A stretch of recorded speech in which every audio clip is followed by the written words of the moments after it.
It's another episode of the Christian Reeve Podcast. But are you subscribed? If not, make sure to like, share and subscribe. Spread the word about the Christian Reeve Podcast and enjoy this episode. Hello and welcome to another episode of the Christian Reeve Podcast. Today we are discussing maladaptive daydreaming. I told you about 5 episodes ago that I planned on doing more discussion-based episodes, and this is one of them. So before I introduce our guest, who has chosen to remain anonymous, I'm going to give you a definition. So, maladaptive daydreaming is a psychiatric condition identified by Professor Eliza Sommer, and it is characterized by experiences of daydreams that involve the invention of characters, stories, insomnia, an inability to control oneself, and many more symptoms. Now, according to our guest, who I actually found through Reddit, so I was very lucky to get this interview, she describes it as being usually occurring as a coping mechanism in response to trauma, abuse, or loneliness. Sufferers create a complex inner world with which they escape to in times of distress by daydreaming for many hours. It's a vicious cycle of addiction, and she says that maladaptive daydreaming inevitably creates an emotional attachment to characters and the life created, which often replaces the painful real-life interactions between family and friends. Okay, so we're dealing with a lot of information here, but before we continue, I'd like to welcome our guest who's chosen to use the name Kia. Welcome. Thank you for agreeing to do this. Thank you for having me, Chris. And can I just say, what a great introduction. So yeah, you did most of the heavy lifting for me. Thanks. No worries. I mean, I do apologise to our listeners because I just stumbled all over the place. I am all over the place. So if this turns out to be a terrible podcast, I do apologise. I don't know what's wrong with me today. However, on the plus side, I've done my research. I've done a lot of research. I always do my research. Everyone knows this, but this is the reason that I wanted to really go into detail with this is I really wanted to get a fuller understanding of this and also be able to ask you just intelligent questions, things that people might want to know. Like, I'll be honest, I'd never heard of it before. I'd heard of sort of daydreaming type disorders where someone might, I think there's one called, is it like sleeping narcolepsy or something, where people can kind of fall asleep several times within the day. And it kind of reminded me of that. But when I started doing the actual research, I sort of realized this is something entirely different. And it's I'm not surprised because it's I think the first published paper was back in 2002, and then the head researcher kind of dropped the research for a while because it didn't gain any public, like fanfare. So then he picked it up again in 2010. So it's really, really in the most newest way that you can possibly think of. So I'm not surprised at all. Yeah, let's actually talk about that for a second. So yeah, as you mentioned, Professor Eliza Sommer identified this condition in 2002 and also created the Maladaptive Daydreaming Scale, or MDS as it's also known. And it basically rates the following 5 different characteristics. So the content and quality of dreams, a person's ability to control their dreams and their compulsion to dream, the amount of distress caused by daydreaming, a person's perceived benefits of daydreaming, and how much daydreaming interferes with a person's ability to carry out their daily activities. So my first question to you is, where would you rate yourself on this scale, and how truthful do you think this is? Because this comes directly from I think it's Healthline. I also used this person's actual website, Professor Sommer's website. Yeah. But how truthful is this in terms of the reality for you? Okay, so for me, I would scale myself somewhere between 5 and 6, like right in the middle, because I do have problems maintaining social interactions. I have anger issues that have directly, stemmed from my addiction and all this. But at the same time, I'm also sort of able to maintain a academic life. I've graduated school. I have participated and even became presidents of clubs. Oh, So congrats. it's not. Thank you. It's not like a complete waste of time where I'm like stuck in a hole and I can't get out of it. So yeah, I would say somewhere in between. And as for the symptoms or sort of like the checkpoints that you have to check, Hmm. I would say they're fairly accurate. Yeah, they're very like not every single person has to check every box, Hmm. but generally speaking, if it's something that causes you distress and it causes you to not be able to focus on your life or fulfill the things that you want to fulfill, then it's automatically a disorder. Yeah, like, and it's interesting because there's some people in the medical community that say that maladaptive daydreaming shares some resemblance to schizophrenia, and Oh, so I was. bear with me for a second. So Yeah, go ahead. with this, when I started to read up on this, and particularly with regards to what you just said about how you can sort of still live a normal life, and it's just something you manage as opposed to being something that overwhelms you. Straight away, the thing that I realised was that it sort of comes down to how severe you've got this condition.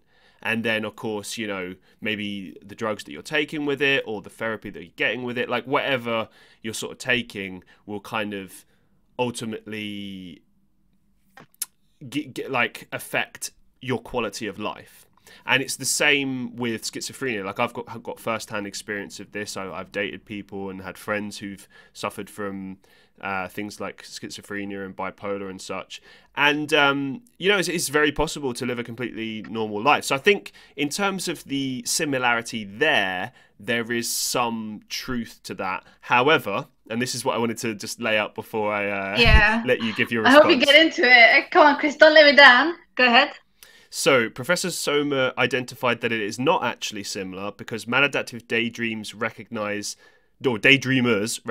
that their daydreams are not real, whereas Exactly. sufferers of psychosis, which is what schizophrenia falls under, cannot always do so. Absolutely. I just want to add to that point where I would like some people may have a problem visualizing or trying to understand what is the distinction between the two of them. And I would say, maladaptive daydreaming is sort of like smoke addiction. You don't just wake up one day and find a cigarette in your lip and you're already smoking. You get out of your bed, you open the pack, you take a cig and you light it and then you start smoking. So, maladaptive in one way, it is a compulsion. It's something that it's an urge that you have to engage in because you want that relief from the addiction. But at the same time, it is a voluntary thing that you do. When when I'm feeling down and I want to engage in some daydreaming so I can feel better, I listen to music. I pace around my room and I engage in these behaviors that will enhance my daydreaming because when I'm listening to music, it blocks the outside world like sounds, and it also kind of like it enhances my world in the sense of like when you're listening to music, sometimes you'll think of like an idea or a character doing something badass. Do you get what I mean? Like it helps me get into that like mental uh, phase I need to be in order to engage in my daydreaming. So I would say it's not just that we can differentiate between what's real and what's not real. It's also the fact that we are voluntarily, purposely, intentionally engaging in these behaviors. But unlike schizophrenia patients, it's something that happens to them. Now, that's pretty interesting because you're kind of sort of saying that there's like a positive element to this. So okay, let's start with something else. So do you know other sufferers of maladaptive daydreaming? Well, yeah. Not personally, not in real life, but throughout the community, I do have online friends that yeah. And because it sounds to me like your experience of it isn't like wholly negative. It's like you've kind of managed to find like a positive spin on this, let's say, and you've actually sort of acknowledged there that like by acknowledging these daydreams and kind of interacting with them and actually allowing it can help you sort of get closer towards leading a normal life. Like, is that true? Yeah, absolutely. And I want to add more to this point and say maladaptive daydreaming, as of I think last month or something, has been recognized as a behavioral addiction. It's It's like gambling, because gambling is behavioral addiction. It's like sex addiction. It's like Mm. when you have food addiction. It's something that can be managed with enough therapy, with enough support system, and with you intentionally doing or curbing your behavior, you can have once again a normal life. But I think for me and for others like me, the true challenge comes from, you can't just turn off your brain. You can't just stop daydreaming. It's something natural that happens to you. So it's scary. It's kind of like, having a food addiction problem. You can't stop eating. So the idea is, how can I still engage in this behavior, but also make it healthy and like it doesn't ruin my life. Yeah, this is the interesting thing that I wanted to, well, one of many things, but Yeah. yeah, the first thing I thought of when I was just sitting down thinking about this in general is, yeah, daydreaming just happens. You know, sometimes you just sit there and you don't think of anything and you start daydreaming. It's a sensation we all go through. And it sounds really scary to me to kind of, okay, let's say you're in a scenario where you're at work or maybe you're in school or whatever the case may be, and then you're daydreaming, but then it's taking over and you don't have any control over it. Like, what's the kind of process that you're going through as this happens? Like, are you consciously aware of what's going on and you're sort of trying to play like tug of war with it and pull it back? Or is it a sort of thing that you sort of embrace and you think, okay, this will last maybe this long, just embrace it and then it'll pass? Like, when it happens, what's your process? Okay, so I just want to start by saying I am still, for me personally, I'm still in the early stages of my therapy. I Okay. haven't, yeah, I haven't, we'll discuss this later, but for now, I haven't, controlled it fully, Hmm. so to speak. It's gotten better, but I haven't, I can't just stop it. So, to answer your question, a couple of few weeks ago, this was right before, like, I think a week before I started my therapy. I was having movie night with my family, and we were all watching a movie, and this really interesting scene came on, and there was like amazing music, and like I said, music for me is one of my triggers. So as I was sitting there, I had this daydreaming idea, like a character doing something badass, and I was like, oh, I was so want to act this out, but I couldn't just get up and be like, hold on, I'll come back in 2 to 3, 5 hours, just stay where you are. So I tried to fight it, but I honestly couldn't. I I genuinely tried to fight this compulsive urge to just stand up and go to the other room and start fantasizing. But I couldn't. So I actually ended up making an excuse. I was like, I can't, I gotta go. And I ran up to my room, and started engaging in the daydreaming experience. And it felt shitty. Just, it felt really shitty. So for me, it's so hard to just control it. If I control it in the day, then I have to daydream in the night. And if I control myself at night when I'm with people or outside, then I have to daydream in the morning. It has to be one or the other. And that's why for me, I was able to have a successful school life, but not a social life. So I would study, get A pluses, all that, clubs, great. But then as soon as school hours is finished, I wouldn't hang out with my friends. I would rarely go outside because I'm stuck at home daydreaming. Oh wow, so it literally just stops you from doing anything at all. So like you 100%. right. I'm 23 years old and I've had like one friend, and even that friend lasted like 4 months because I just couldn't maintain the relationship. And it's not just friendship. My family, it destroyed my like family relationship. Not to the point where there's no hope, but it's just not the same. Yeah, I wanted to ask about that actually. Like before we get to that, let's just focus on like when did this start? So you said you're 23. When did you discover that this is a thing for you? Okay, so do you mean like when I started engaging in the behavior? Or do you mean when I had enough mental capacity to realize and actually understand that this is something terrible? Like, Well, that's interesting because that would sort of imply that maybe this is something that happened deep in your childhood and then yeah, absolutely. In fact, most maladaptive daydreaming starts as innocent, like as innocent as, I don't know, 6, 7 years old. okay. Yeah, not all, but for me, it started 8. My other friends, my online friends that I've been talking to, most of them have started around that range. Hmm. Okay, so so it occurred for you in your childhood then when you were 6, 7, Yeah, 8, something like that. yeah, Okay. 7, between 7 and 8, Hmm. and it's for me, it started as a coping mechanism. Okay, so I think it would help if like the audience understood my family background, sort of. Um, okay, so my dad was very absent from my childhood. Hmm. He was away working, traveling. Occasionally, he'd pop his head back in, drop off some money, say hello once in a while, and then just fuck off again. But that left my mom to do the raising. Had another job. She was just juggling too many hats. So she was often busy, which left us kids together alone. And I have 5 siblings. So it was just us siblings raising each other.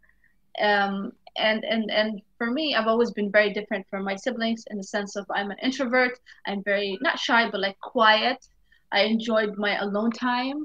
Um, so it just sort of when we kids were left alone, mom and dad are busy, the kids, my siblings started, having fun on their own, and I would sort of, um, not intentionally, but I would sort of alienate myself, put myself to the side because I just didn't feel like I could understand them, and they couldn't understand me because they were loud, they were active, they were going out all the time. I just wanted things to be quiet, and I want things to be organized, and I just, like I had this very set of things that I want done in a particular way. So we started, having fights, and that made it, made us grow apart even further. So for me, when I was 6, 7, 8, I started feeling lonely. I don't have any friends. I'm not getting along with my siblings. My parents are absent. It just became this numbing feeling of loneliness. So my brain, in order to cope with that loneliness, started helping me fantasize about a world where I have friends and I'm accepted and I'm Right. awesome and I'm doing all these things. So it started off as an innocent, fantasy, something that was fun and helped me feel better. Yeah, to be honest with you, I've heard about this before. Like when children sort of experience extreme trauma, or children who've been in, let's say, hostage situations, Stockholm syndrome, that kind of thing. Yeah. They'll often do this where they'll create a kind of world for themselves within their mind to sort of cope with the current situation they're in. Hmm. And so it makes sense. It's kind of like, yeah, it's the brain's coping mechanism. Um, okay, so it's sort of begun in your childhood. As you get into your teen years, is there a particular point where you sort of realized, okay, I've got a problem? Absolutely. 100. That's actually because I'm laughing. Okay. So, I'm sorry. I'm laughing because that was literally my entire teen years were just me freaking out about this thing that I couldn't control. Oh, right. So Okay. yeah. So you said, "Is there a point?" I was like, "Yeah, the whole thing." It's like my entire teen years was just me literally freaking out and having panic attacks Oh, because I wow. had these fantasies I couldn't control. Right. So yeah, that's why it was kind of funny for me. But yeah, it started. I think I'm not sure because I also have depression, and Right. so my depression makes me like I have amnesia where I'm just there's blocks of my life are just completely missing from my brain because of the Wow. depression. But anyways, yeah, it's a whole another thing. But yeah, so I think it started around 12, 11, maybe somewhere around that I started to realize that I wanted to do things besides stay in my room. But it didn't fully sink in until I was 14, 15, started in high school, where I would miss out on school days, where I would fake being sick just so I could stay home and, just fantasize. And at the same time, I was also starting to display signs of anger and like sort of aggression, like unhealthy aggression. My mom at first sort of dismissed it as like teenage angst, like, ooh, look at me, But I knew deep down in my heart, I knew this was bigger than just, the hormones. This was real anger. I couldn't explain it because I had 6 siblings and they're all very loud, and because they were so loud and they just kept popping into my room, they wouldn't let me finish my fantasy. And because I don't know if you've ever tried to pull a drink from an alcoholic, they just lash out on you immediately because they realize they're being denied the thing that's supposed to give them relief. So when my siblings would pop into my room unannounced or would be too loud and I wouldn't be able to focus on my fantasies, I would get this wave of like fury just inside of me, and I would lash out and I would yell at them. I wouldn't say I'm completely innocent or like, you know, completely free of any guilt as to why my relationship deteriorated. But yeah, but one of them was, no, you know. I get it. Like I don't think it's the sort of thing that you have to feel bad about. I mean, the issue is, right, everything is intensified. It's like being under a microscope. Like, you know, it's like okay, this is a really out there analogy. I don't know. Are you familiar with the Nightmare on Elm Street films by any chance? No. Okay. I don't know why I thought of this, but I thought this was a good analogy. Go ahead. So there's a character in, I believe, the final Nightmare on Elm Street. So it's Freddy's dies. I can't remember the name of the film, but anyway, it was the only one that they did in the 90s, basically. Anyway, one of the victims has like a hearing aid. He's got a hearing problem. And the whole thing about Nightmare on Elm Street is obviously the guy gets you in your dreams and he uses like your fears and your weaknesses against you, right? So in this guy's dreams, there was a particular scene where basically Freddy is like torturing him by making like really loud sounds. And basically, every time that happens, it would cause this guy like agony in his like hearing aid because it's like so intense and like not what he's used to. And it kind of reminds me of that. It's like, okay, you're in this situation where you're trying to keep everything calm, and then something comes in and disturbs the peace, and it kind of just throws you off balance. And it's like to them, they probably think, oh, a bit of shouting is fine, it's not that bad. But to you, that's intensified by like 100. And do you know what, to be fair, I think every person has that to some extent. I mean, it's like if you're walking along your street and you hear like, I don't know, ambulance go past and it's deafening. I mean, everyone winces, don't they? They're like, ah. And I think it's kind of like that. I would argue, and again, I'm not, you know, I don't want to completely blame myself because this was a disorder, but I also kind of want to I'm in the process of trying, in my therapy, I'm in the process of trying to take responsibility for my action. So I would say you're right about the ambulance where people just flinch naturally, but that sort of thing happens once in a while. So when it happens, it's okay. But for me, at that time, my teenage years, I was angry all the day long, like morning, afternoon, night. You get me? It's exhausting. You cannot put up with someone who's angry all the time, who snaps at you, who's just irritated. So, for me, that was the turning point where I realized, oh shit, this thing is gonna destroy me, and it's gonna take everything that I ever wanted to accomplish. Let's talk a little bit about the family situation. So obviously you discover that this is an issue, and presumably you go to your parents about this, like, hey, I need help, like, No. Okay. Where did you go? What did you do? What's your first steps? Nothing. I think, okay, so this is actually something that I wanted to take a minute to explain. So as we've discussed earlier in the podcast, maladaptive daydreaming wasn't recognized until 2002. I'm 23. I was born in 1997. And when he recognized it in 2002, he didn't continue the research. He dropped it, and he only picked it up in 2010 again. So by the time I was experiencing my teen years, there was not a single paper, not a single mention of this disorder. So here I am, this 13, 15-year-old, 16-year-old kid who has anger issues, who has fantasies in her world where she can't control herself, who is purposely missing out on activities, who is purposely starting fights just so she could go back to her room.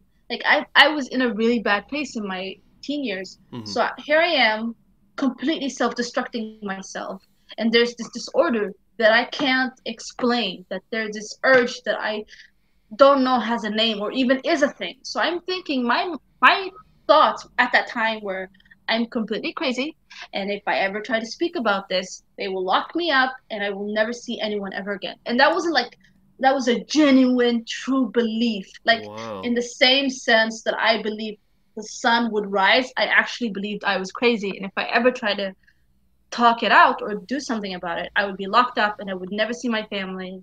And I think a lot of that fear stemmed from the fact that there was like a bad representation in media about health, Hmm. mental health issues. So because I did watch up growing a lot of those movies where I would see the person deemed as crazy or like Right. completely unstable, Mhm. and that just fueled my fear, and it gave me sort of a justification to keep my disorder quiet, which only made me feel more alienated, which only made me like engage in the daydreaming even more. So it was completely backwards. But yeah, like I said, most of my actually I didn't start thinking of myself in the sense of like I need help until I was in my 20s, which was a couple of years ago. So in the last 2 3 years, that's when I realized, okay, this may not just be a me thing. This might be something bigger than that. And I was starting to, back then in my college years, that's when I was starting to accept mental health as a way out, because at that time I did have a lot of friends that were experiencing depression. I had a friend who tried to not a friend, but more like a colleague slash classmates, but who I'm sort of close with. Um, they try to commit suicide, and after that incident, I was like, okay, you know, there, there, this, there has like it came to me in the sense of like I don't want to end up in like that. And if I keep quiet about this thing, I'm sure that's gonna be me in a couple of years. So basically, what you're saying is that, like, for the majority of your life, you've been suffering with this condition, and you've not been able to seek help until within the last couple of years, essentially. Yeah, basically in the last 2 years. So I was 21 when I decided, okay, and even then I didn't start therapy until like last year. So when I was 22 going to 23, that's when I started therapy. So 21, I started seeking communities online and making friends that have the same condition that I do. So this is what I wanted to go back to. So basically, yeah, there wasn't any kind of input from your family. This is something that you sought out yourself. Yeah, and obviously I do want to sort of clarify and say it's not like my family was completely hands off and they just let me do whatever I want. My mom did try to talk me sort of to seek help. She did actually urge me to Hmm. seek help. Um, when I was 18, 19, when she realized, okay, this thing that she deemed as like, my innocent child playing with her made up friends is becoming a problem. She did try to urge me to go seek help, but again, like I said, I was at that time, I thought of myself as genuinely a crazy person, so I was too scared to even contemplate the idea. And the rest of my siblings, we've always had a difficult relationship, so for them to approach me regarding this unspoken disorder that we knew I was experiencing it was sort of difficult for them to do that. So it was mostly my mom that pushed me. But again, like I said, I pushed back and I said, no, I'm fine. I can do it. I can control it. But I couldn't. So what about now? Has the relationship gotten better? Like, are you able to have like a bit more of a normal relationship with them now? Uh, yes and no. I think most, like for my mom, our relationship has improved by leaps. Like That's good. yeah, we've managed to talk. Thing we had several months ago. We had like this deep conversation where we both cried and then we stopped and we cried again. We're a mess. We're a Let it sobbing all mess, out. It's good. It's basically. good to let it all Yeah, out. but it was good. Like I Yeah. said, it was good. It was very therapeutic. I got a lot of shit out of my chest, and she took some responsibility for Hmm. her absence in my life, and we just sort of managed to sort out our things. But as for my siblings, I would say I'm a middle child, so some of my younger siblings I have a better relationship with because they weren't there for the worst years of my teen years. Some of my younger siblings, were living with uncles and aunts, in Right. other countries, so they weren't there for my worst years. But for my older siblings that, took the brunt of my backlashes, I'd say we still have a long way to go. Like, I know them as people, like, I know you're doing this and that, but we don't really know each other. And again, a lot of it doesn't just come back to my disorder, it also comes back to my very different personality than them. They're very outgoing and outspoken, like very like bubbly and sunshine, where I'm more like a rainy day kind of person. I get you. I mean, I think as time progresses, it'll hopefully get better. I mean, I think that's just the nature of families for the most part, even if you do have difficult relationships at times, it's, as long as you remember the fundamentals and you're there for each other, I think that's all that sort of really matters. But best of luck with that, I will say. Thank you. Yeah, I want to dial it back for a second and just ask about what it was like at your school. Now, I know that you sort of outlined before that you kept this sort of stuff to yourself and whatnot, but did you ever reach out to the school? I mean, presumably they must have sort of been making a lot of comments about the fact that, hey, you're missing a lot of school and you're not doing this and you're not doing that. What was the school like when you were there? Actually, they were. I think people would be surprised to see how well I can hide my problems. Like I'm serious. I'm like Mystique with this shit. Like I can completely shapeshift and like a whole new personality. Not even the only reason my family knows about this issue is because I was raised alongside them. They live with me, so that's why they know. But everyone else outside of those intimate relationships, they have zero clue. It's not just my maladaptive disorder. I'm also very depressed. Like I have been depressed since I was 9 and 10. I've been carrying this burden for so many years, but I've been, outside. I know how to, like, I'm a very well put together person. I have, I ace my tests. I participate in clubs. Outside, from the outside, I look like every parent's dream child, completely normal. Like I honestly to God, and pun intended, by the way. But yeah, so no, they had no idea. None of my classmates, none of my teachers, none of the principals, nobody had any idea. Yeah. Okay. Well, it's weird. I feel like half congratulating you, but also saying like, damn, I wish you've sought help before, earlier, but actually, the way I see it looking back now, I'm actually, I know it's not the healthiest, but I'm genuinely proud of myself, the fact that I was able to keep up appearances at the very least. No, I think most people would agree with that. Exactly, yeah. Because like some people just, and I'm not bashing them for it, but some people just let things loose and it's all gone. But at the very least, I could say that I had a sort of a meaningful academic life.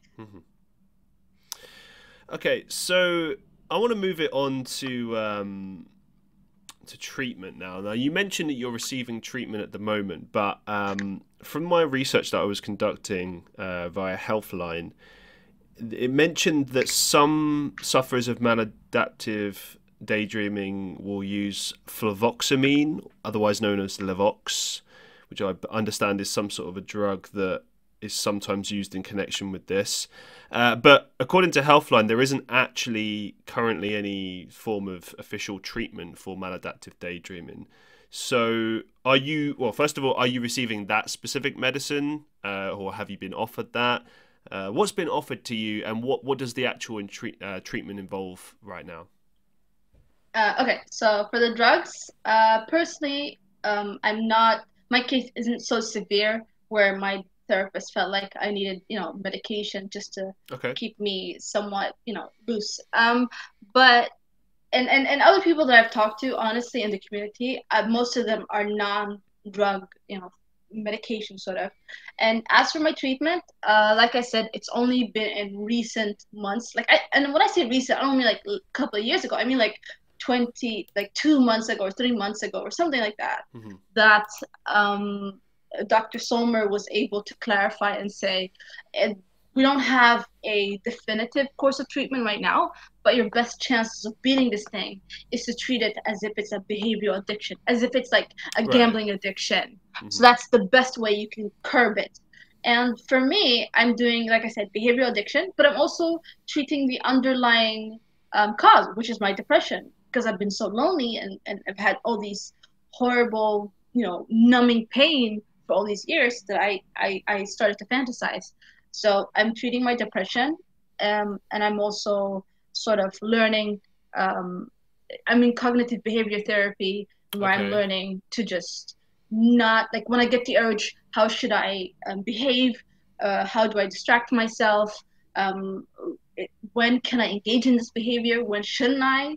And like things like that is my treatment course. And in fact, Dr. Sommer, recommends, until we get a definitive treatment, this is the best course, is to treat the underlying cause of your daydreaming, but also in addition to like treating it as if it's a behavior addiction. Do you feel like this treatment's actually working? Uh, my depression, yes. Um, my daydreaming, I'll be honest with you. It's hard for me to not engage in that behavior when I still don't have, like, because this the pandemic shut everything down, and it's hard to make friends. Yeah. It's hard. It's just, I don't like, even a job. I have a part-time job, Mm-hmm. and I'm trying to get a full-time job, but again, because of the pandemic, everything is shut down, Yeah. and it's just hard to find a replacement for my daydreaming, because my therapist did say, if you want to beat this thing, you're not just going to need your depression, you're going to need an actual active life outside of your room. And it's Right. hard at this moment. It's hard for me to find a substitute when the whole world is shut down. Mm. So my maladaptive daydreaming, I'll be honest with you, I wish I could do better, but right now it's sort of a fluctuating thing. I have good days where I try, or at least minimize, the hours that I'm engaging in. And there are some really bad days where I spend almost an entire day in my room daydreaming. So it's ups and downs. There are some maladaptive daydreaming sufferers that also have reportedly experienced ADHD, otherwise known as attention deficit hyperactivity disorder. Yeah. Obviously depression, which you mentioned, and then also obsessive compulsive disorder, i.e. OCD. So have you experienced ADHD or OCD in connection with this? No, but I think there's a common misconception, or not a common misconception, but a sort of like an overlap, which is because maladaptive daydreaming focuses so much on your inner world. It's hard for the person to focus on the outside, attention demands, Mm. and that's why a lot of people confuse maladaptive as ADHD related. Because I have that issue where I can't focus on something because I'm so busy daydreaming inside my head. Right. But Yeah. it's not because of ADHD. It's just because of my fantasies are so good that I want to stay inside my head instead of outside of it. So to the untrained person or the untrained eye, it would look like something ADHD, related. But it's so far there's not like a direct link between two. Overlaps, yes, absolutely, but not a direct link. Now, you mentioned something interesting there, and we did touch on it earlier as well. You said Mm-hmm. that sometimes the daydreams are so good that you don't want to come out of them. Now, that almost kind of implies that there's a sort of a seductive element to it, like not sexual, but like a kind of, Yeah. like an allure to it. Like, it's as you said, like it's being treated as a behavioral addiction. So, like any other addiction, it's obviously when you're stuck in it, it's about breaking the habit. It's about understanding that you have an issue and trying to kind of break that habit. So for you, like, what is so alluring about these daydreams? Like, I really want to go into detail with regards to what these daydreams are like, what they involve. Talk to us about that. Okay, so I do not speak on behalf of the community. This is specifically to me, Okay. which is for me as a child, it started because I was genuinely interested in the inner worlds. I had a very creative mind. I'm a writer. I dab a little bit in comic books. Like, I have a very creative mind. So Mhm. as a child, a lot of it was to mask my loneliness, but also because I was genuinely interested in the characters, the worlds that I was building, all of that stuff.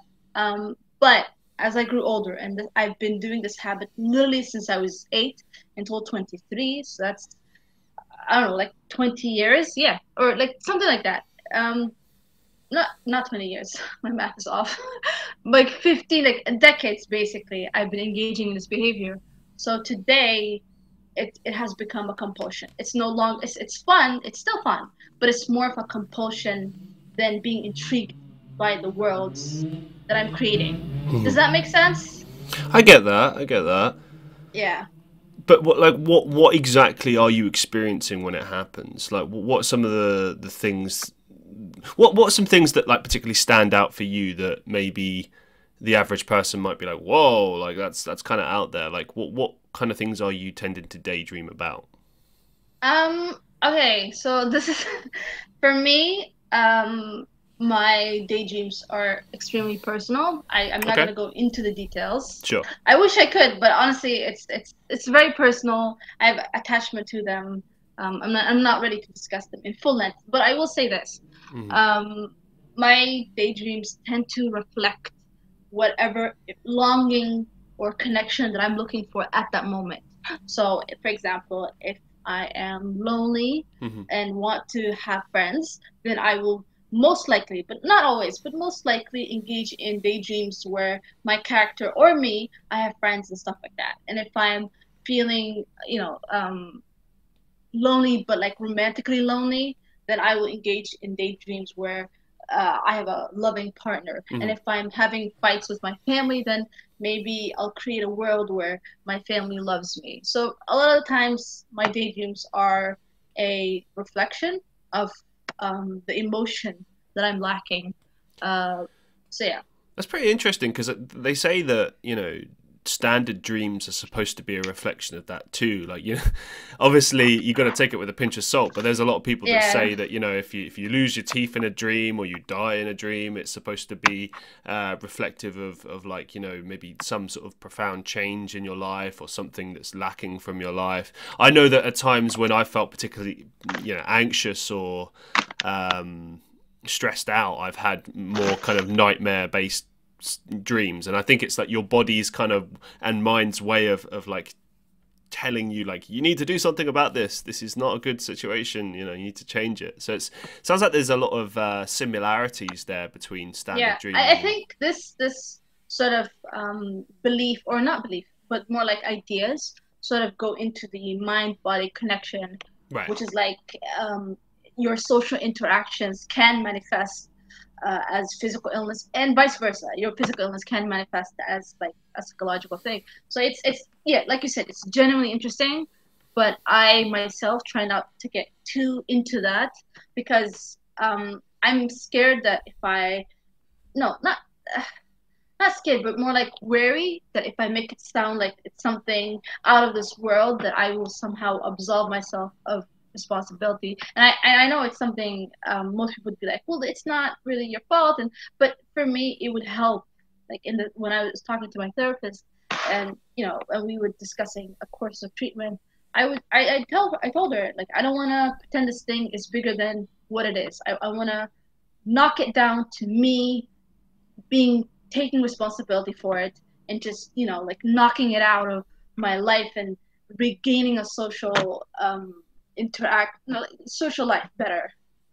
No, I I don't know if get that where makes sense. and I get where you're coming from. I think that Yeah. sort of represents a tremendous amount of courage on your part. I mean, I think that many outsiders looking in, myself included, would look at that and be like, "Well, how could you possibly blame yourself for it? It's just, it's the human mind at work, and it can I think be." for me, sorry, I just want to like sort of give you an understanding of why, because I did when I was talking to people about what we're going through. I'm always bringing up this theme of like taking responsibility, and, Hmm. and a lot of my online friends have mentioned like it's a disorder, it's okay. And I Hmm. was like, no, I need to phrase it this way because a lot of the most of my teen years when I was deciding whether or not I should seek help, I in my head I tricked myself into thinking that it's bigger than me and I would never be able to curb it. That it's done. I'm over it. Like, you know what I mean? Like there's no second chance for me. This is how I'm gonna live my life now. And because I had that idea, I just sort of surrendered myself before I even gave myself the opportunity to fight. So for now, it's important for me to say no. I can do this. It's doable. I'm gonna put in the work. I'm gonna put in the hours. We're gonna do this thing. We're gonna kick its ass. But when you obviously first started suffering from this, and obviously later when you were a teenager, it's true. Mental health was stigmatized greatly and had many negative connotations, and obviously was portrayed very negatively in the media and culture at large. But nowadays, it's a very different story. Mental health is taken very seriously. I mean, I wouldn't say that it's exactly at the point where we need it to be in society as far as understanding and stuff like that in, for instance, places like the workplace and whatnot. But we're certainly. Or I was going to say that we're slowly getting there, and that my key point is that it's changed over that time. So I'm interested. Well, I'm intrigued because you say like, oh, I want to take full control of this, responsibility for this. I don't want this to be bigger than me and whatnot. But like, do you never just feel like, well, society has changed? Like I can, to some extent, maybe lean on the mental health community because there is support out there for me, and society has changed in that regard. Okay, so really good question, because I was gonna go there, but also to reply back to you, yes and no. Okay, so let me explain. In the sense of how we portray and accept mental health, it's true. We have done a lot of progress, a lot of accepting, especially in the last, 2-3 years. There has been this overwhelming sense of like, it's okay, we're all here with you, and it's amazing. It's completely liberating. It's just nice to have that support. So in that regard, I have absolutely no problem talking about my depression. I have no problem talking or mentioning previous suicide attempts or anything like those deep subjects that people would say is taboo. I don't have a problem with it because the world sort of accepts it, and we've done a great job of understanding that depression is hard, and like we overall as a global community, we've all sort of rallied behind people who have depression and anxiety, and we all say, go on, keep up the good fight. So in that regard, I have no problem discussing my depression. But you come to my maladaptive daydreaming, and I have this sense of overwhelming shame. And it's not just me. This is a very common theme among our community, and a lot of it has to do with the fact that maladaptive daydreaming is still extremely new thing. It's not even recognized as an official disorder. That's how new it is. It's if you flip through the diagnostic manuals of psychiatry, you will not find maladaptive daydreaming at all. So it's not recognized. So how can we expect the world or like average people to accept us if scientists or researchers don't even acknowledge our disorder and our like suffering? So it's extremely new, and B, it's something that's inside our heads. And I would say people have a better time understanding mental issues that manifest themselves in a physical way. Like if there's you would have a better understanding somebody who suffers from say drug addiction than you would have somebody who suffers from daydreaming addiction, because drugs are something tangible. There's a physical manifestation of his pain, of his suffering. It's something you can see, you can touch. It helps you understand. Mm-hmm. But when most of your suffering is inside your head, it gets scary. It's genuinely a scary and hard to understand sort of territory. So I would say, I would say we still are not there. We have accepted depression because people have been campaigning or championing depression and supporting people that have depression for so long that it's now sort of mainstream. But this thing is extremely new. There are like a bunch of us in the community. There's like 40 papers on this disorder. How do you expect the world to just be like, we understand you and completely accept you. You're not crazy. Come here, give us a hug. You get what I mean? Like, I don't know if I that. do, but I feel like I'm going to challenge you on this. I think that. Yeah, go ahead, challenge me. I would love you to change my mind. Well, I think that if you take things like like gender identity, for example, like I was reading up on this the other day, and one of the things I realized straight away is that there's so much I didn't know, and like I'm still racking my brains about it. But the point is, that's an area that hasn't been fully outlined yet. It was only in, I believe, 2013 that they actually started properly having conversations on a scientific... Okay, Chris, can I just say one thing? Sure. You're right. It's only in the last couple of years that there's like scientific papers and all these efforts, but it's not a completely foreign and new idea. No, of course not. Things about like gender-related issues has been around since the 60s and 70s. No, but this specific... There have been transgender people, right? Like championing for their cause since like decades ago. But I'm talking about a very specific fantasy-prone disorder that very much not resembles, but has sort of same characteristics as like schizophrenia, which a lot of people tend to see as something scary, and it's just as soon as you say I have dreams in my head and I can't control them, people just shut down. Even I have a hard time not accepting, but like discussing it with other people because it all sounds scary, and again, if it's not just me, a lot of people in the community would say, oh, I have no problem discussing it with you guys, but I would never dare tell my coworker, or I would never dare tell my husband, who I have 6 kids with. You get what I mean? See, the thing is that again, I still disagree with you. I think that go ahead. The thing is, and the reason that I brought up gender is that obviously, yeah, you're right. It has been something that's been campaigned for many, many years. But this specific part of it, this third gender idea and everything like that, that's only a new idea within the last 7 or 8 years. And here's the thing. We're still not 100% on that as far as like changing society in such a way that it's just part of society and everything. Like there are parts of that. For instance, I understand it's law now in Canada that you have to ask for people's pronouns and stuff like that. I see some of that in the UK here with regards to giving people that option on things like job forms and stuff like that and surveys. So that is happening, but it's not concrete because we're still learning about it. Yeah, but at least it's happening, because that's what I'm trying to say. Media, you have...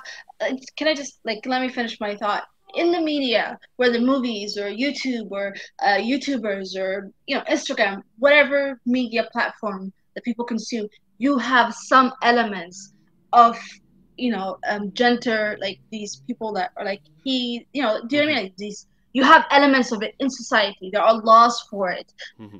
People are being more outspoken about it. But I urge you to find a single law or a single, like anything concrete regarding maladaptive daydreaming. Okay, do you know what? It's not. I'm going to push straight to the point I was trying to allude to, is that if this would be pushed a bit more, like if people such as yourself would come out more and speak about it, it would be embraced. I think we're living in that society 100%. Now. Right, and that's the I'm thing. not arguing with you.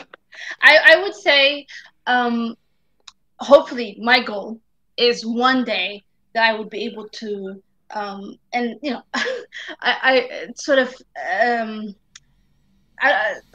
for lack of a better phrase, come out to society regarding my maladaptive daydreaming. That is my goal. That is the goal that I'm working towards in the future, and I want to raise awareness. I want to actually campaign and get people to talk about this thing, and I want to start community centers where we can have physical meeting, because most of the meetings I do now, or most of the community bonding that I do right now, is online, which is nice, but it's not a substitute for physical presence, feeling another person's warmth. Okay. It's not substitute for it. So my goal, it's not like I'm saying I will never come out and I will forever be ashamed. I'm just saying it's hard, and I do encourage people to come out, but I also don't want to minimize the very real feelings of shame, but also backlash that could come from it.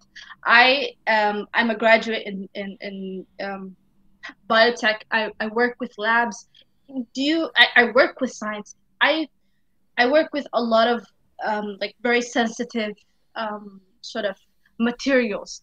I bet you if I told my boss, hey, I have depression and also I have fantasies in my head and I can't control them and sometimes it's a compulsion, I guarantee you he would view me in a very much different way and he would maybe think of me as a person who's unreliable. Yeah, so it's not listen. just shame, it's also like physical, real, like there's consequences for me coming out. I don't disagree with that. Like if you heard me before, I said that, as a society, we're getting there as far as accepting mental health, but it still exists as a stigma in the workplace. It's the same as, it's like if you have been arrested before and you have to declare that on a because in the UK, I don't know about other countries, but in the UK you have to declare that if you have any mental illnesses, if you have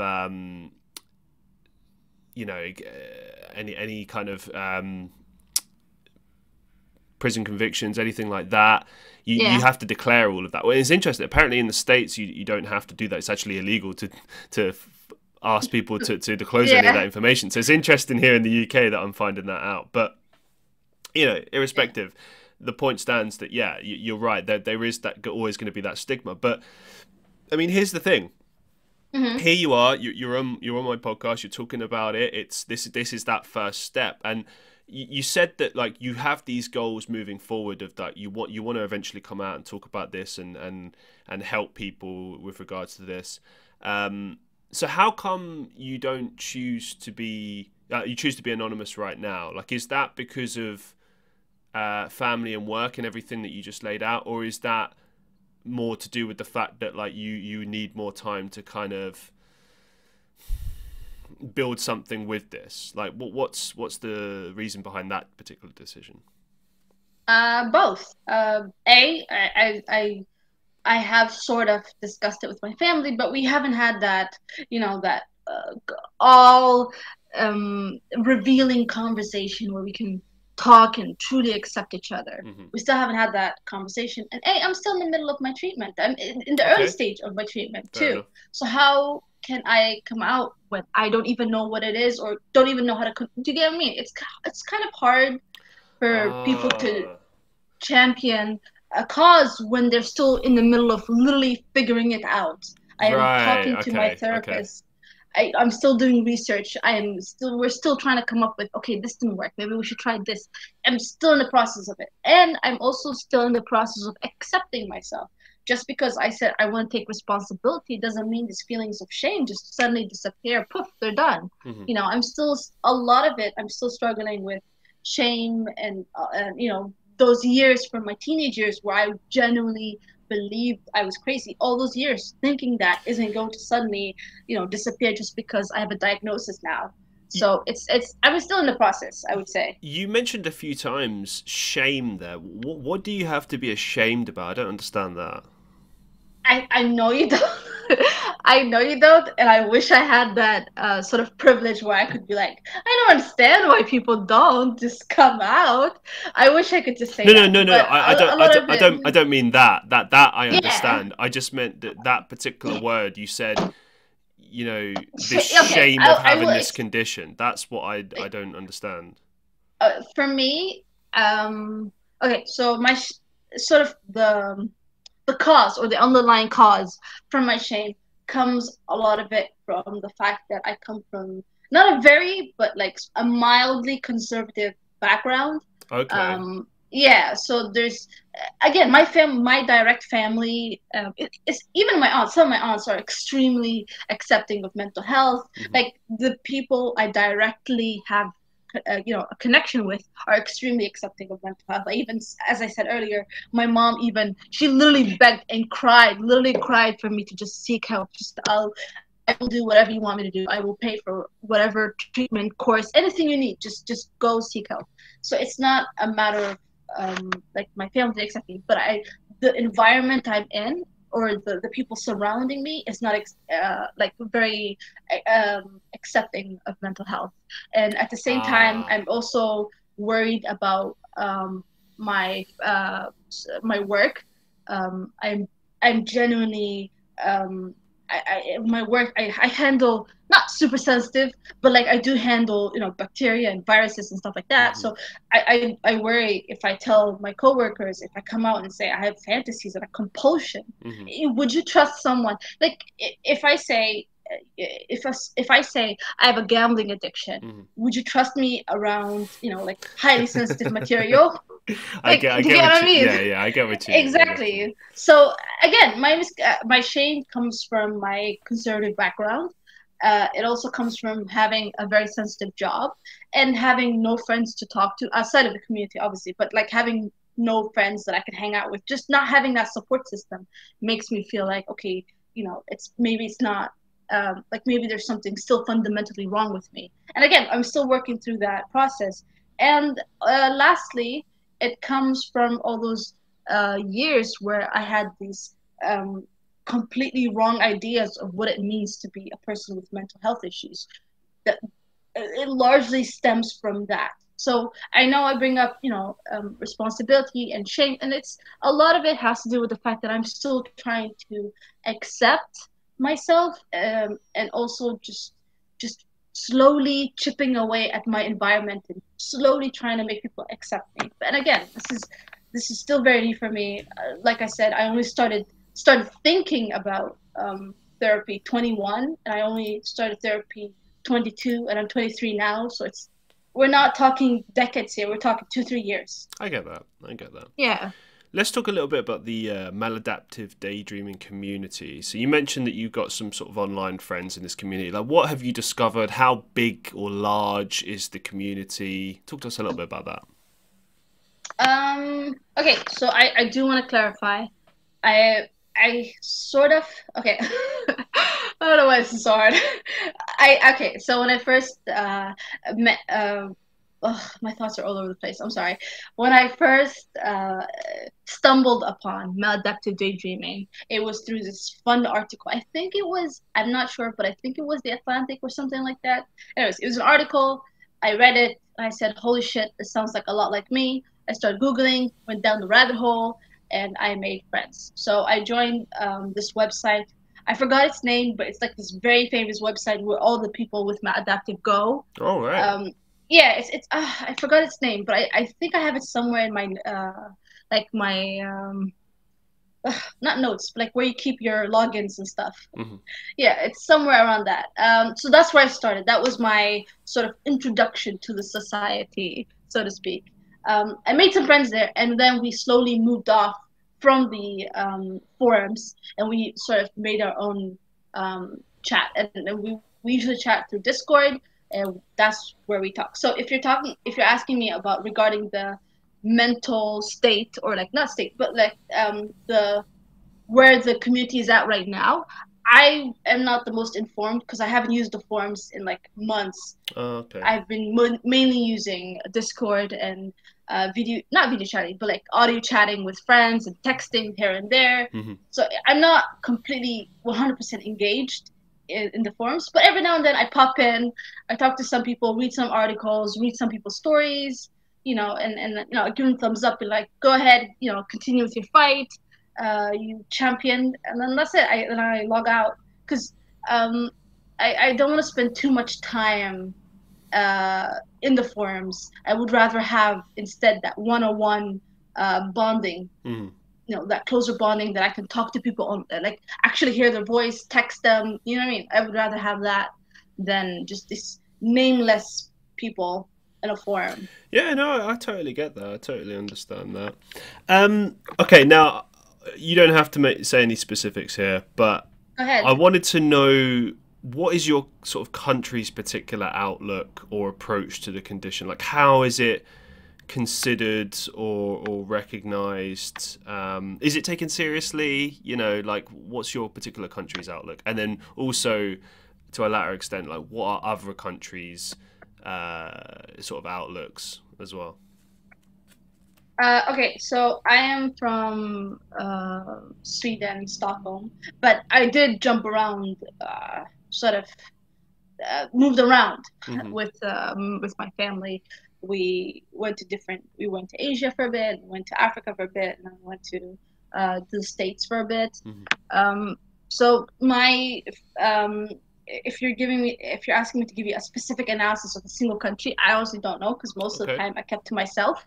But now that I'm back in Sweden, have been for a while now, um, like I said, a lot of mental issues that are more common in the mainstream media are accepted, like depression, anxiety, Mm. uh, sexual assault, PTSD, like all these things are much more accepted.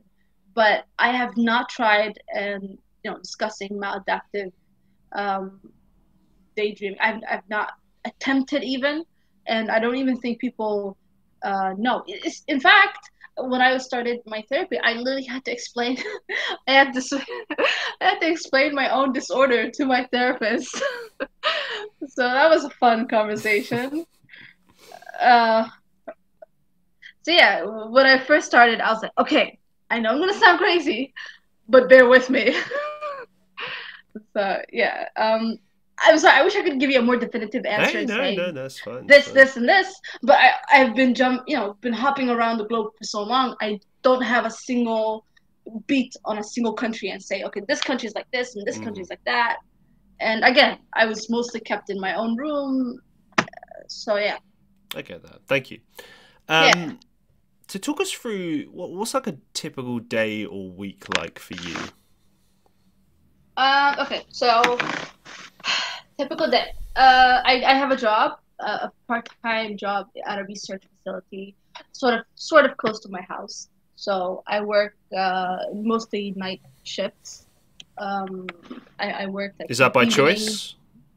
No, that is the only job I could get. I actually asked for like a day, like a regular everyday 8 work, Hmm. but they said the only job we have available at the moment is night shifts. And Okay. since I was strapped for money and I was a fresh graduate with very little experience, I couldn't say no. So I was like, fuck it, I'll take it. Fair play.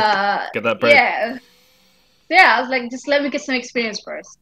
So right now I'm working evening and night shifts. Whenever they need me, they just say, okay, so this is when you're gonna start working. Hmm. Um, okay, so that's my work. As for my day-to-day life, I would usually wake up, around 10-ish, have breakfast, and scour online. Literally, that's like 90% of what I do is just online.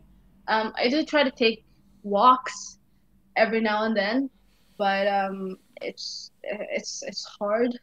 Not just like because of the pandemic. It's my depression makes me extremely lethargic and Hmm. like with no motivation. I think that's the most surprising thing for me was my depression makes me extremely lethargic and no motivation, no nothing.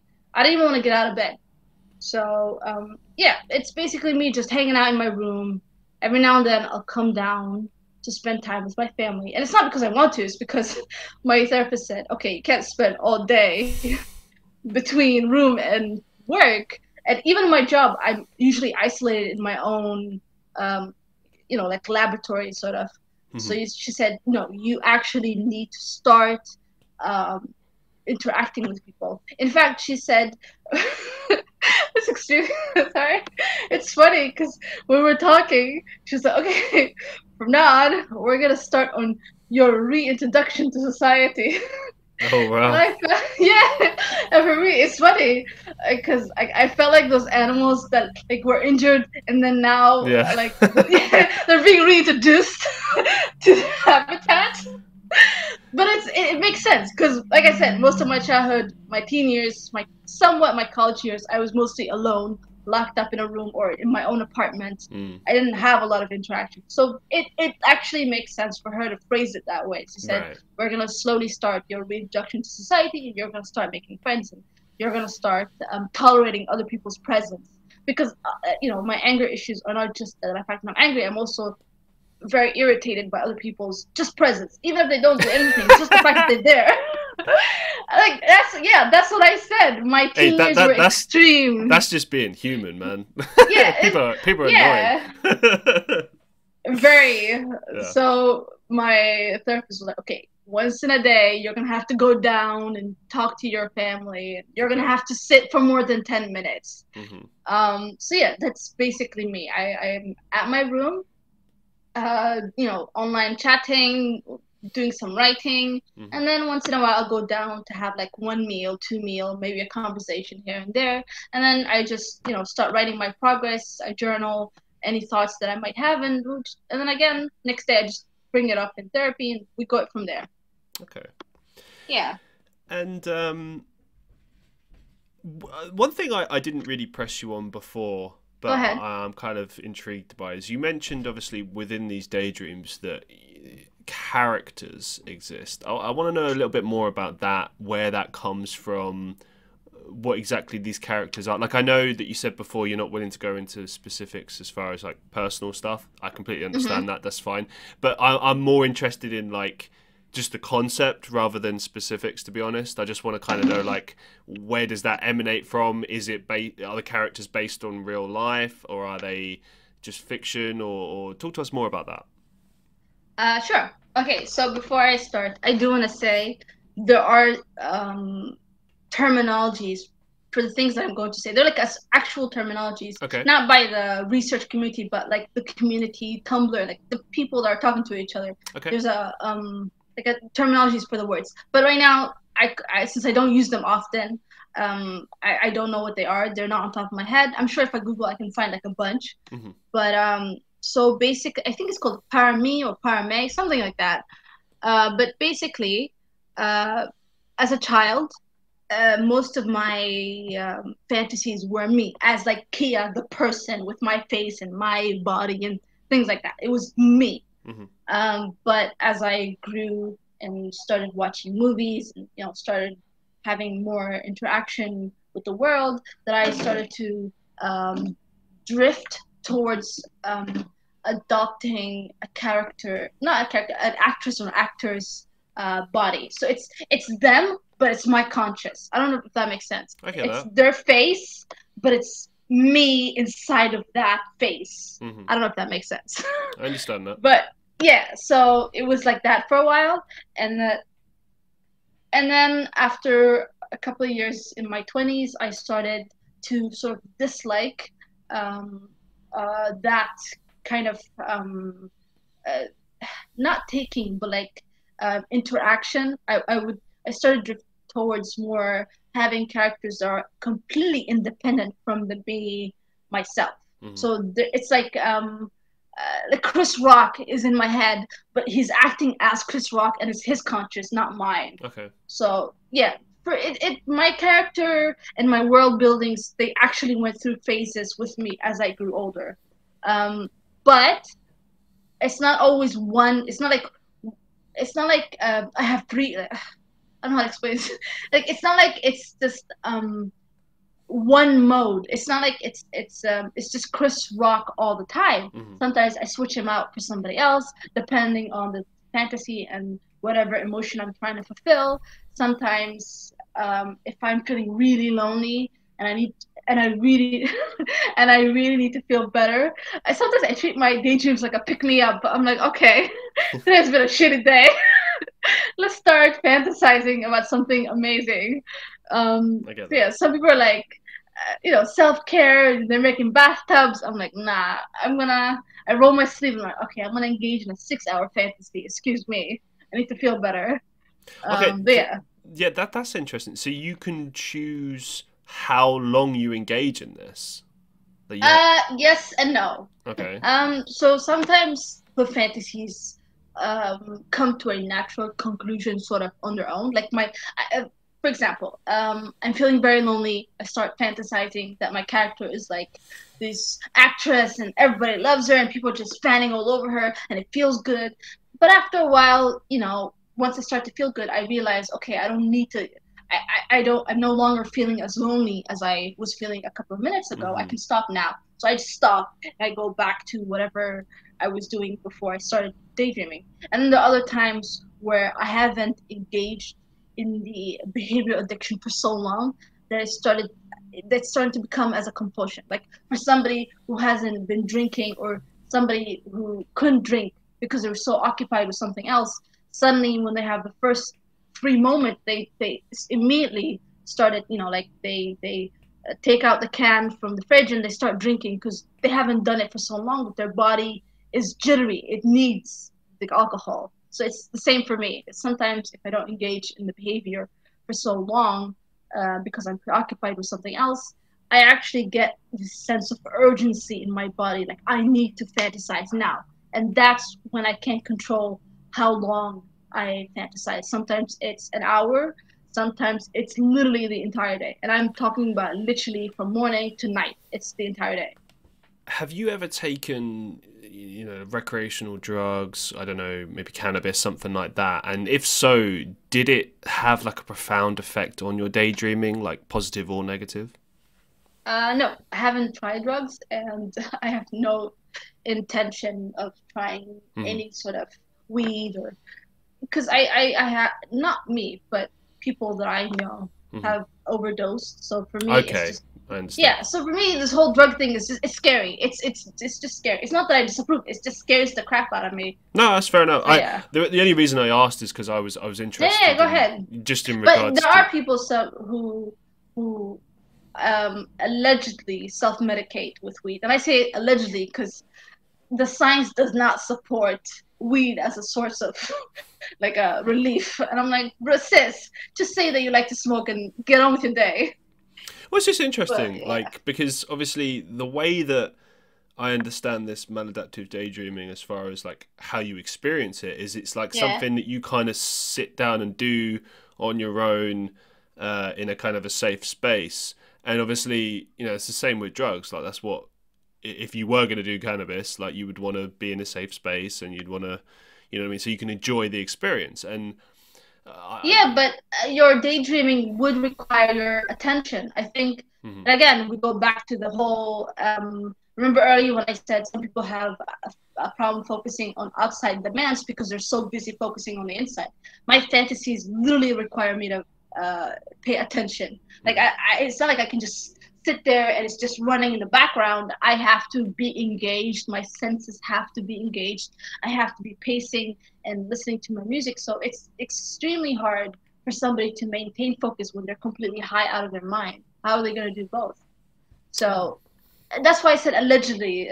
Some people say they self-medicate with it, and if that actually works for you, go ahead. Like do whatever that helps you. But I have very big doubts. As we draw things to a close for today, I just wanted to ask, what kind of final thoughts do you have that you'd like to share? Or maybe do you have some advice that you could give to other sufferers of maladaptive daydreaming? Anything you'd just like to share? Sure. I would say if you know somebody who sort of displays any of the symptoms or has sort of an isolation or like something that you can't explain or are too afraid to approach, please show them nothing but support and love and tell them that you're there for them. Because for me, a lot of it, what kept my the reason I kept my disorder hidden for so long is because I didn't feel like people would accept me. So you might actually prevent them from things turning worse if you just show a level of care and say, hey, if you're ever going through something, please talk to me. I will understand. Even if I can't understand, I'll pretend to understand. And also, I would, to any parents or anyone expecting a child, if they start to display like these childhood fantasies where your kid is talking to a made-up friend, I would say keep an eye on them. Again, it's not a cause for alarm. You don't need to panic and rush them to the first psychiatric clinic you can find. But again, a lot of my maladaptive started as me talking to myself and engaging in my own world. So I would just say keep an eye and make sure they don't spend too much time on their own, because one of the key factors for how your maladaptive starts is isolation. When you are given the freedom to do whatever you want, you don't have a reason not to daydream. And lastly, my last thought is I genuinely hope this has helped you um, sort of understand and accept a little bit better of maladaptive daydreaming. Um, if you are involved in the academic sort of world, I please pick this topic as your thesis. We need more research on this. We need people talking about it. Um, and if you're not involved in the academic world and you're just an innocent bystander and you want to help in some way, please, please, please give us your fundings because we need a lot of it. It really does come down to money because a lot of the reasons that we can't get anything done or can get the word out there is because we don't have the resources that we need. We have the experts, or at least we have some of the experts, but they themselves don't have the fundings and the resources they need. So please just donate your money. You can donate your time even. There are some forums that accept people outside of the community and you can just talk to people about it. So just I hope you understand, and I hope you can help us sort of become more accepted in this world. Those are my final thoughts. Well, thank you very much for sharing, and yeah, just in general for sharing your story and for being a part of this this podcast. I feel like we've done something very good here, and I think that this is me too. I feel good about it. Yeah, I think it's going to be very good and useful, and yeah, I just want to say a massive thank you for that. Thank you so much, and props to you for handling this topic in a very sensible but also very entertaining way. I genuinely enjoyed your questions. There are some points where you pressed on and I was like, okay, that's a good catch. You caught me there. But yeah, it's just a good interview. Thank you, man. No problem. It's been my pleasure. And to everyone listening to the Christian Reeve Podcast, I hope you enjoyed this episode. If you would like to see more discussion-based content, send your ideas in. Send some topics that you'd like to hear us discuss on the show. If you're someone who would like to actually share a particular topic, get in touch with me. My DMs are open. I'm always open to discussing anything on the show, so please contact me. And yeah, just in general, make sure to like and share and subscribe on YouTube. Make sure you drop us a follow on Spotify, Apple Podcasts, Google Podcasts, everywhere you check out the Christian Reeve Podcast. And as always, be safe, be well. I'll see you in the next one.